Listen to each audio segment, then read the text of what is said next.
Qala Allah Ta'ala wa man yu'adzim hurumatillahi fa huwa khairul lahu inda rabbih. Barang siapa mengagungkan apa-apa yang termasuk terhormat di sisi Allah, maka itu lebih baik di sisi Tuhannya. Kalau kita ini menjaga yang hal itu dimuliakan oleh Allah, maka itu baik buat kita. Muslim itu dimuliakan oleh Allah. Dimuliakan itu bukan dihormati ya. Bukan mulianya seorang kepada orang yang lebih tinggi, bukan. Mereka itu disayang oleh Allah. Muslim itu disayang oleh Allah. Sehingga kalau ada yang mengganggu Muslim, walaupun Muslim juga sama seperti mengganggu sesuatu yang disayang oleh Gusti Allah. Walaupun tidak langsung ke Allah, walaupun tidak langsung ganggu Allah, ganggu yang disayangi Allah membuat Allah murka. Satu orang punya kucing, kucingnya disayang, dibawa ke salon, ya, dikasih vitamin, gunting kuku, mandi, makannya itu iwak tongkol pak, ya, makannya itu, oh iya, macam-macam. Terus tahu-tahu ada orang lewat sebelah rumahnya, kucingnya ditendang. Sing ditendang yang punya rumah apa kucingnya? Kan kucingnya. Tapi yang punya rumah pasti tersinggung. Kenapa? Loh, kita sayang sama saya. Nah, Muslim itu juga begitu. Muslim itu disayang Allah. Ya, Muslim itu disayang oleh Allah. Saking kita tidak tahu diri gitu aja. Disayang oleh Allah. Allah itu tidak mau kita sakit. Allah itu tidak mau kita itu susah. Tapi kita tidak nurut, sehingga dikasih cobaan, kasih sakit oleh Allah. Ini supaya kamu habis dosamu. Nanti kamu di akhirat bahwa tahu kamu bahwa yang saya berikan dari cobaan itu baik buat kamu. Karena kamu di akhirat nanti mendapatkan kemuliaan karena cobaan yang saya berikan. Nah, kita tidak bisa melihat itu sekarang. Nanti kalau sudah masuk kuburan baru bisa. Mati, masuk kuburan baru tahu. Cobaannya A, B, C, D, E itu baik, tapi ya susah. Untuk memahaminya susah, kecuali orang yang dipilih oleh Allah. Kemudian Allah Subhanahu wa ta'ala berfirman, "Wa man yu'adzim sya'airallahi fa innaha min taqwal qulub." Barang siapa mengagungkan sesuatu yang menjadi simbol-simbol syiar agama Allah, maka itu adalah menunjukkan takwa ada di dalam hati. Ya, sholat jamaah masjid diramaikan, itu mengagungkan simbolnya Allah. Karena orang tahu orang-orang yang ke masjid ini bukan mau mancing, ya, bukan mau arisan, bukan mau untuk ngadu ayam. Mereka berangkat ke masjid untuk sholat. Orang yang melihat bagaimana? Tahu bahwa oh ini sholat. Ada lagi yang pakai hijab. Hijabnya benar. Jilbab itu Pak, hijab jilbab itu. Saya pernah ceramah itu, saya ngomong jilbab, orang tuh tak nguyu, tapi bukan orang Jawa Timur ya. Jilbab, hijab, posisi beda nih. Hijab, jilbab, kerudung kurang lebih. Mas yo jilbab kalau baik dengan hijab sing muter-muter ya bagusan jilbab. Hijab gambarin nogo. Macam-macam orang. Kembangi pitu. Ono ulere. Hijab. Ya. Orang pakai hijab yang baik itu dia sedang menunjukkan syiar-syiar agama Allah. Hijabnya bagus, normal, besar. Tidak ada sesuatu yang menarik dari hijab itu. Karena kalau pakai hijab, kemudian hijabnya itu membuat orang laki-laki tertarik melihatnya, podai. Mungkin rambutnya tidak bagus, orang tidak lihat. Tapi dengan jilbab yang macam-macam, gini, kayak gini. Akhirnya orang yang melihat malah tertarik. Jadi bukan dari rambutnya yang menarik, dari hijabnya dia menarik orang lagi akhirnya. Tujuan pakai hijab itu untuk supaya orang tidak tertarik sama saya.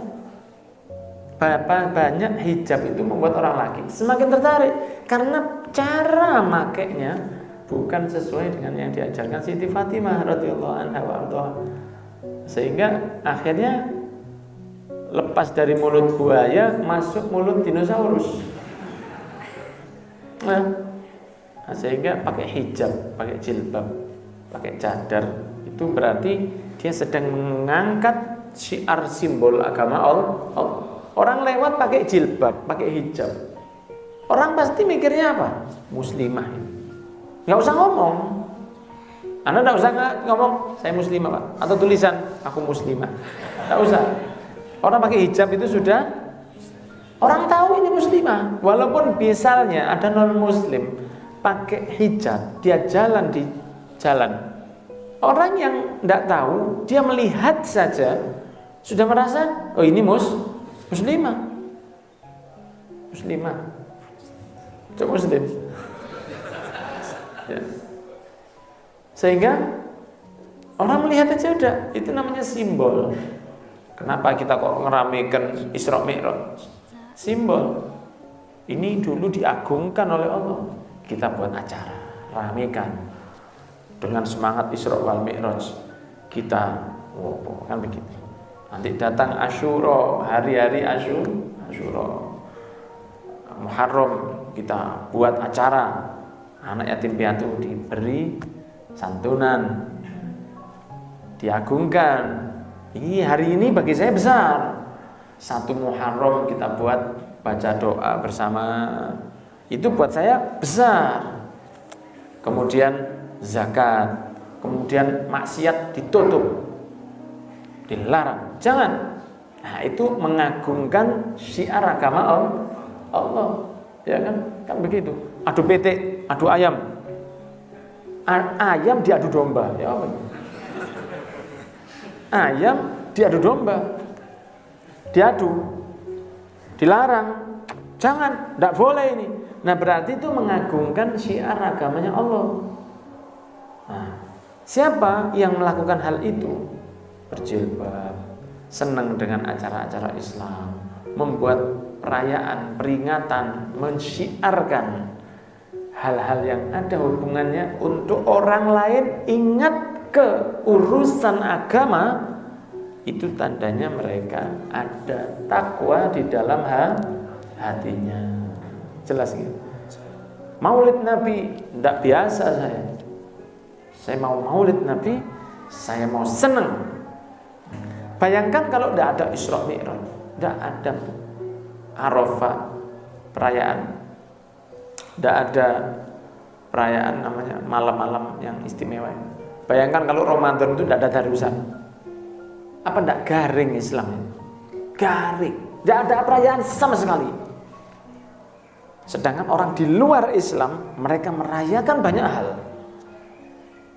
Sehingga tampaknya bagi orang Islam itu asik. Di luar itu lebih asik. Orang awam itu mikir gitu. Orang di luar Islam, tanggal sekian merayakan mercon. Ya kan? Tanggal sekian tahun baru trompet. Nanti ini hari raya satu negara yang ada di Indonesia, ya negara lain, hari raya negara lain yang ada di Indonesia, bagi-bagi duit, bakpo, bagi-bagi bakpo. Orang mikir apa? Enak agama iki rek. Enak ini. Mereka ini ada gairahnya. Lah orang Islam. Lah kalau Isra Mi'raj tidak ada. Maulid tidak ada. Nisfu Sya'ban tidak ada. Megengan Maulid Ramadan tidak ada.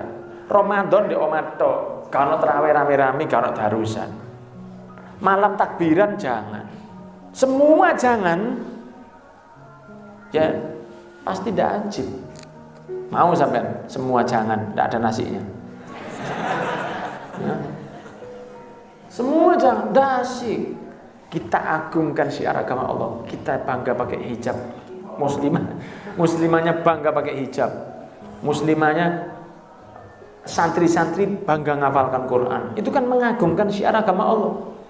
Tapi dengan niat yang baik. Percuma kalau itu tidak didasari niat yang baik.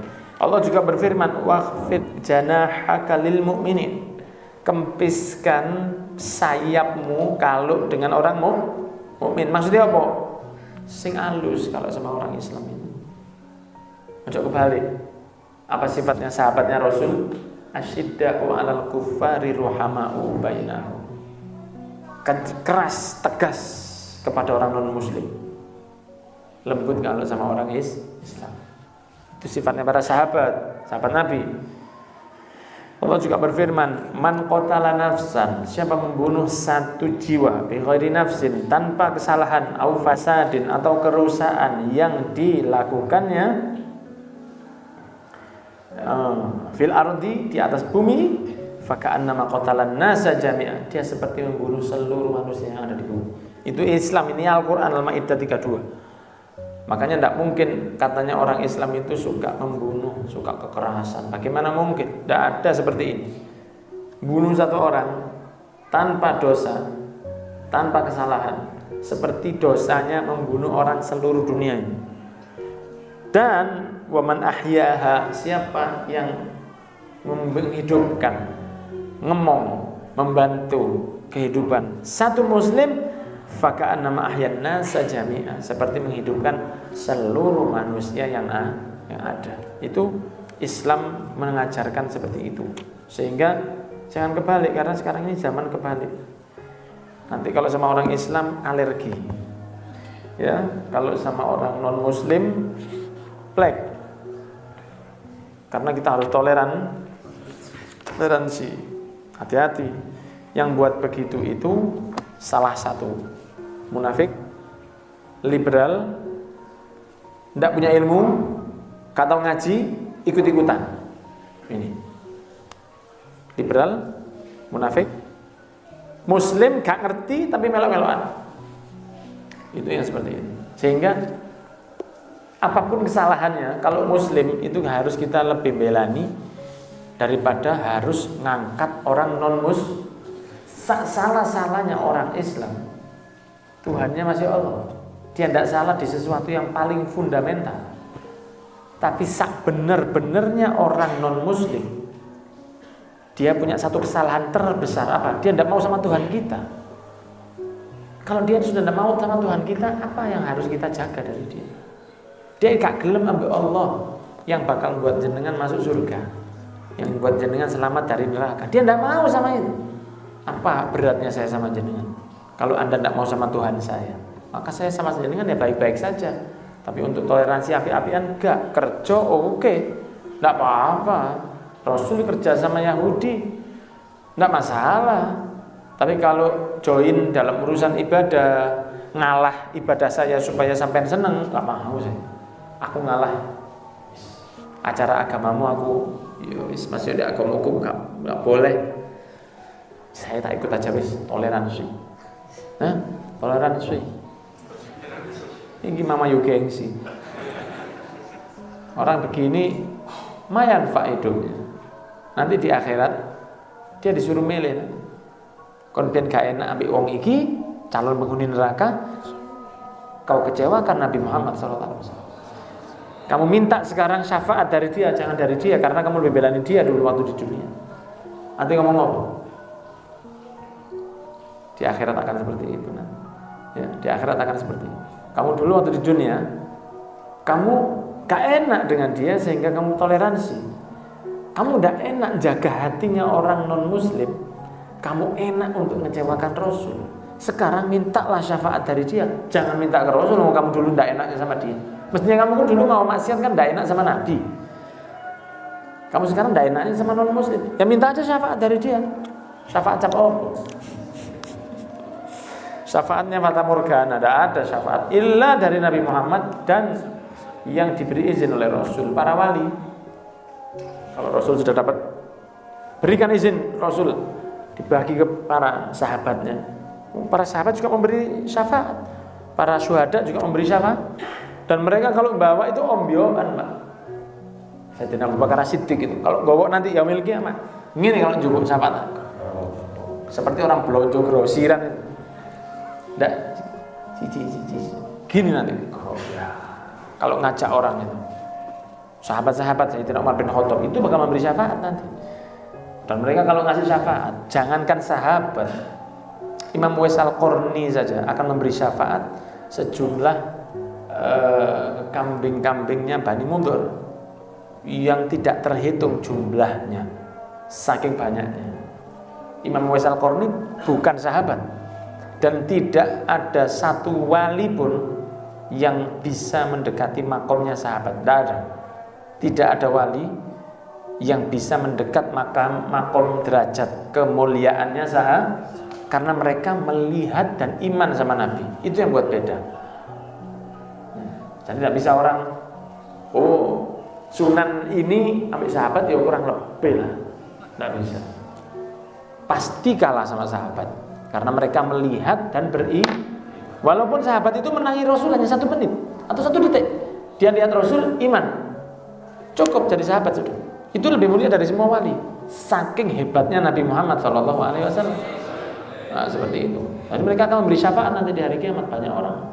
Yang berikan syafaat itu bukan cuma Rasul, cuma mudune izinnya dari Allah ke Nabi dulu.